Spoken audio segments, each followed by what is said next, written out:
Sairam investor मित्रों, as promised JP power का result लेके मैं आ गया।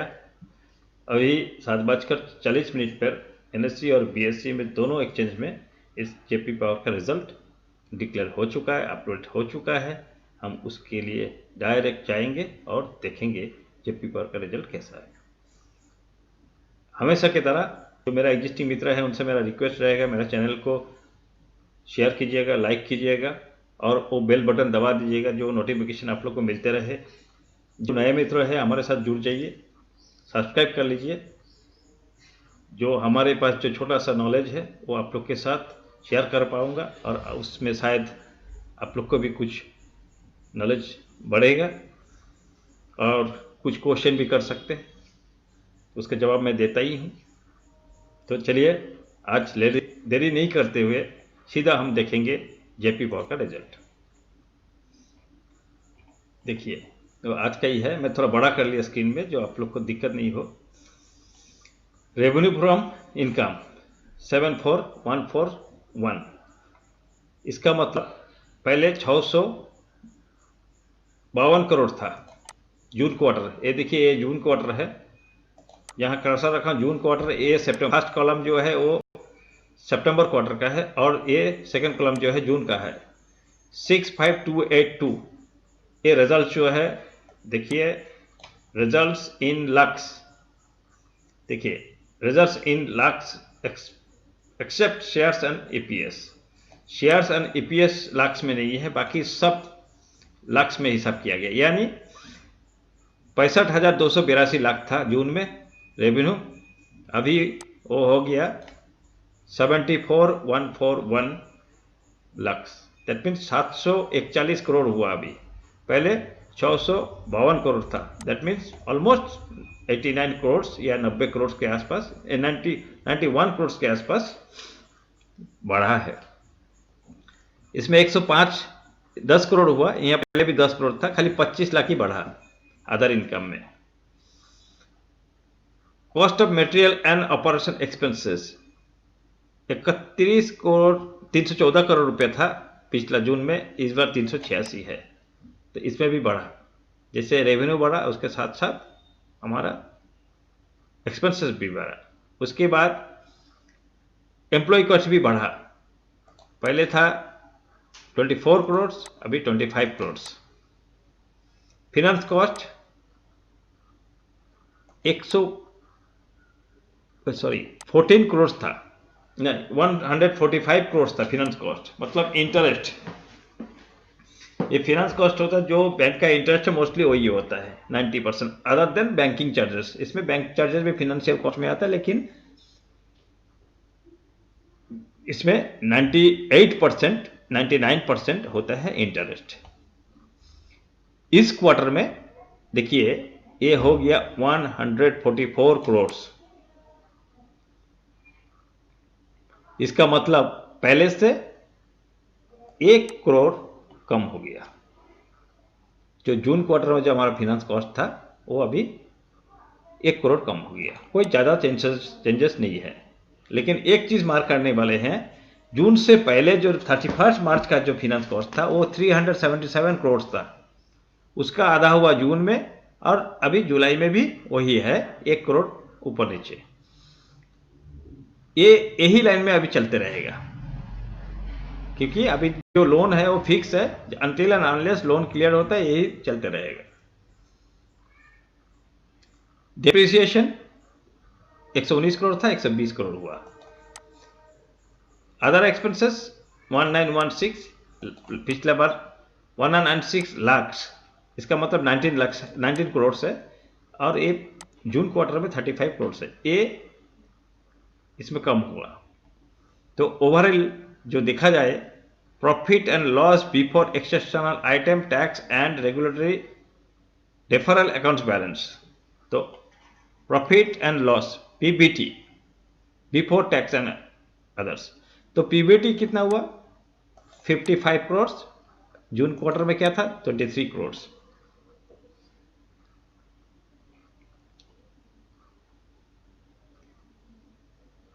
Profit and loss for the period before regulatory referral account balance 41 crore 14 crore था पहले। तो अभी ये है प्रॉफिट आफ्टर टैक्स। अब इधर देखे हैं हम लोग क्या देख रहे थे, यहाँ 55 करोड़ प्रॉफिट बिफोर टैक्स, उसके बाद जो 55 करोड़ से जो टैक्स देने के बाद जो रहेगा वो 41 है net profit, 41 crore, that is called profit after tax. तो ओवरऑल देखा जाए जो हमारे पिछला क्वार्टर में जो प्रॉफिट था वो था 14 करोड़ और सितंबर क्वार्टर में उसको 3 गुना कर दिया, almost 14 into 3 equal to 42, that means 42 crore होने से ये 3 गुना हो जाता था। तो इस सितंबर का जो रिजल्ट है जून के कंपैरेटिवली बहुत अच्छे हैं। जस्ट प्रॉफिट को 3 गुना कर दिया, पहले 14 करोड़ था अभी 42 करोड़ हो गया। तो रिजल्ट अच्छे हैं मेरे विचार में, आप लोग भी देखिएगा। इक्विटी शेयर कैपिटल देखिए 684 करोड़ था जून में, अभी भी वही है। तो इसमें इक्विटी कैपिटल्स में कोई चेंज नहीं हुआ। फेस वैल्यू 10 था वो अभी भी है। अर्निंग पर शेयर 0.03 मतलब 30 पैसा पर शेयर, ये 0.03 आपका हुआ है अभी। इसका अगला क्वार्टर में था क्या, नहीं 3 पैसा पर शेयर, और अगला क्वार्टर में 1 पैसा पर शेयर था, उससे पहले नेगेटिव था। नेगेटिव से अभी पॉजिटिव की ट्रेंड में जा रहा है और 1-2 क्वार्टर के बाद इसका फाइनेंशियल कंडीशन और भी थोड़ा डेवलप्ड होगा। उम्मीद करते हैं आगे जाके ये और भी अच्छा रिजल्ट दिखाएगा। अभी देखते हैं इस जो नोट्स जो लिखा है उसमें कुछ है कि नहीं।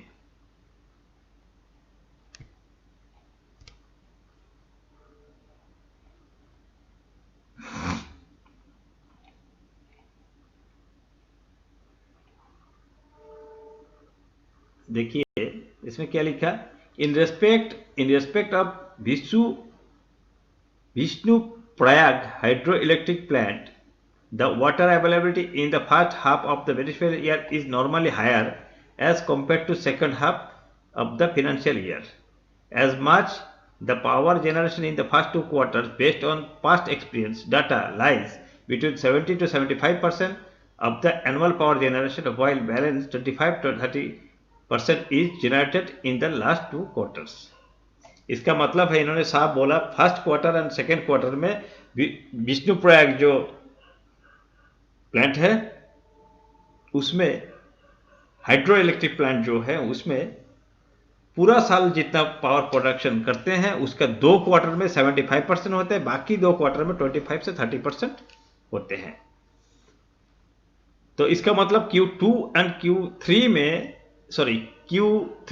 Q4 में विष्णु प्रयाग हाइड्रो प्रोजेक्ट से पावर जनरेशन का कम होना दर है। The operation from thermal power project have been impact on our accounts. Japi Bina thermal power plant has been affected due to non-scheduling of power during current period quarter ended 30th September. जो बीना thermal power है ये power supply के लिए non schedule के लिए, मतलब schedule change हो गया जो कोविड के लिए, इसीलिए उनका इफेक्ट हुआ। इसका मतलब क्या है, उनका पावर जो सप्लाई कर नहीं पाया, पावर प्रोडक्शन किया लेकिन उसका डिमांड नहीं था, इसलिए वो उसको सप्लाई नहीं दे पाया। Non availability of long term PPAs and unremunerated merchant rates for JP Nigrie super thermal power plant and JP Bina thermal power plant. इसका मतलब क्या है, अनरेम्यूनरेटेड पावर तो एक बार जनरेट हो जाने से वो कहीं ना कहीं जाएगा ही, पावर को हम लोग बांध के नहीं रख सकते, लेकिन उसमें से रेवेन्यू जनरेट नहीं कर पाया। मर्चेंट रेट भी कम था, मतलब जो पार्टी को दिया जो सप्लाई रेट था वो कम था। तो ये इंटरनल मैटर है उनका, वो किसको क्या दिया नहीं दिया, क्या उनका कंडीशन था, क्या पीओ रेट क्या था, ये उनको पता चले। तीसरा पॉइंट लिखा, lockdown, partial lockdown, frequent restriction in different parts of country due to outbreak of कोविड-19। जो मैंने अभी बताया था, बहुत जगह में पावर प्लांट से पावर सप्लाई बंद भी हो गया था, करने के लिए भी नहीं दिया ये कोविड के लिए। Company has announced for revenue for the period quarter 30th September 2020 basis of multi-year tariff for the period 16-19 for JBTPP and JNSP। मतलब 2016 से 19 का जो एवरेज रेट था उस रेट के हिसाब से 2020 में सेकेंड क्वार्टर में उन्होंने पावर का अकाउंट किया, मतलब रेवेन्यू अकाउंट्स किया। The company has accounted for revenue for the period quarter second on the basis of multi-year tariff। जो multi-year tariff है उसके हिसाब से उन्होंने किया। बाकी खास दिखाई देता है, revenue in respect of Vishnuprayag HEPO for the period quarter 30th September has been accounted for based on provisional tariff। उसका विष्णुप्रयाग जो प्रयाग का है उसका जो रेवेन्यू है वो प्रोविजनल बेस में किया, उसके बाद में वो देखेंगे। During the previous year, FCB holders etc. financial statement of the year extend information confirmation received from the FCB, ये सब एक है। The company had given the corporate guarantee to State Bank of India USD 1500 lakh, मतलब 1500 lakh means 15 crore. क्या दिया? Corporate guarantee दिया 15 करोड़, वो भी USD। तो 15 करोड़ इंटू 70 मतलब 1000 करोड़ इंडियन करेंसी में previous year for loans outstanding to the extent of 703 crore previous year at the granted to Jayaprakash Associates, for which fair valuation has not been done as per the applicable in AS 30/20. Post impact of the agreement, the stated above company has initiated process release the guarantee provided to SBI. In the opinion of management, there will be no material impact on these financial results of their fair valuation of the above mentioned guarantee, hence not been considered necessary by the management to be provided for. On these, auditors have drawn attention in their report। इन्होंने जो 1000 करोड़ का जो provision रखा था, guarantee दिया था SBI को, उसका इसमें आगे जाके कोई इफेक्ट भी नहीं हुआ और यहाँ उन्होंने प्रोविजन भी नहीं लिया। The company is having 5 number point JPPL trust in respect of which impact of their fair valuation 61 crore मतलब 6193 lakhs means 61 crores मतलब almost 62 crore lakh, comprising of gains of 1548 lakhs and rupees 46 crore quarter ended 30th September out of end of efficient financial year has been invested long term in nature। JPVL and इससे जो year and में 15 करोड़ और 46 almost 60 crore इनका income होने का chances है। कैसे? Quarter ended 30th सितंबर, देखिए इस पे क्या लिखा है, lux for quarter ended 30th September 2020 and 30 June respectively. ये दोनों क्वार्टर का जो पैसा है 15 करोड़ ये जून क्वार्टर का है और 46 करोड़ सितंबर क्वार्टर का है, JPPL से लेना है, ये ईयर एंड तक मिलेगा। No provision for diminution in the value of investment, certain long term investment made by subsidiaries amounting to rupees 789 crore मतलब 790 करोड़ के आसपास, 789 करोड़ के आसपास ये लोग प्रोविजन किया जो आने वाला टाइम पे वो इन्वेस्टमेंट करने के लिए। तो मित्रों अल्टीमेटली बाकी ये सब पहले भी हम लोग जानते हैं, यही सब सेम चीज़ लिखे हैं, आप लोग देख लीजिएगा। बीएससी में मिला है। ओवरऑल हम लोग जो देखे हैं इस रिजल्ट अच्छा है। जून क्वार्टर के हिसाब से उसका जो अभी का जो सितंबर क्वार्टर का जो रिजल्ट्स है उसमें 3 गुना हो गया, 14 करोड़ की जगह 41 करोड़ हो गया। तो उम्मीद करते हैं Q2 के बाद इस शेयर प्राइस में हम लोग एक अच्छा अप्रिसिएशन देखेंगे, अच्छा पैसा भी हम लोग मुनाफा लेंगे।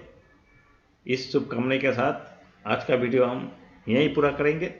फिर एक बार सभी मित्रों से मेरा निवेदन है, मेरा चैनल को सब्सक्राइब कीजिएगा, लाइक कीजिएगा, शेयर कीजिएगा और वो जो घंटी बटन है वो दबा दीजिएगा, सो दैट आपको मेरा वीडियो आते ही नोटिफिकेशन मिले। और नए मित्रों को मैं बोलूँगा, उनसे रिक्वेस्ट करूँगा, आप लोग मेरा चैनल को सब्सक्राइब कर लीजिए, सो दैट सब जो बाकी जो मेंबर्स हैं उनकी तरह आप भी मेरा चैनल का बेनिफिट ले सके। Thank you very much friends, मिलते हैं अगला वीडियो के साथ बहुत जल्द।